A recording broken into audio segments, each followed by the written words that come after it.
Ayo kita lanjutkan membahas tentang idhofah. Nah, jadi dalam idhofah itu ada dua susunan. Yang pertama itu disebut dengan mudhaf, yang kedua disebut dengan mudhaf ilaih. Kata yang pertama, kata yang di depan itu disebut dengan mudhaf, dan kata yang kedua itu disebut dengan mudhaf ilaih. Nah, kemudian apa sih pengertian dari idhofah itu? Nah, idhofah ialah penggabungan antara dua isim atau lebih. Penggabungan ini dimaksudkan untuk menyandarkan isim pertama kepada isim lainnya. Jadi, isim yang pertama tadi kan disebut dengan mudhaf nih, yang pertama. Jadi, itu bersandar ke kata yang setelahnya. Nah, adapun isim yang pertama dinamakan mudhaf dan isim kedua adalah mudhaf ilaih. Nah, selanjutnya di sini ada contoh. Yang pertama contohnya adalah kitabul ustadzi. Kitabu ini merupakan kata pertama, jadi disebut dengan mudhaf.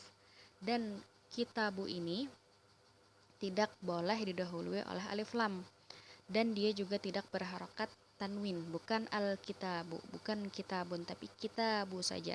Kemudian kata setelahnya, kata kedua yaitu al-ustadzi, ini disebut dengan mudhaf ilaih.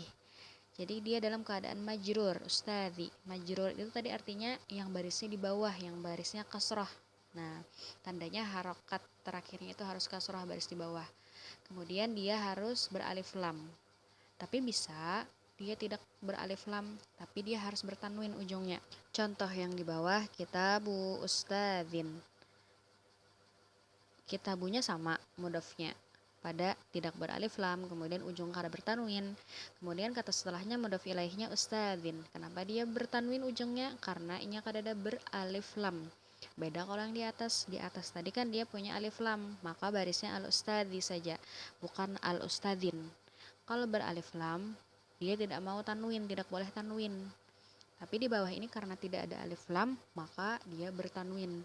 Ustadzin. Sampai di sini materi kita semoga mudah untuk difahami, karena ini kita cuma mengulang ya. Mengulang materi semester 1 kemarin pada bahasa Arab wajib, kita ulang di bahasa Arab peminatan. Jadi setelah ini sama seperti di sistem kita materi huruf jar tadi, silahkan Bu Hanpian tulis nama, kemudian kelas.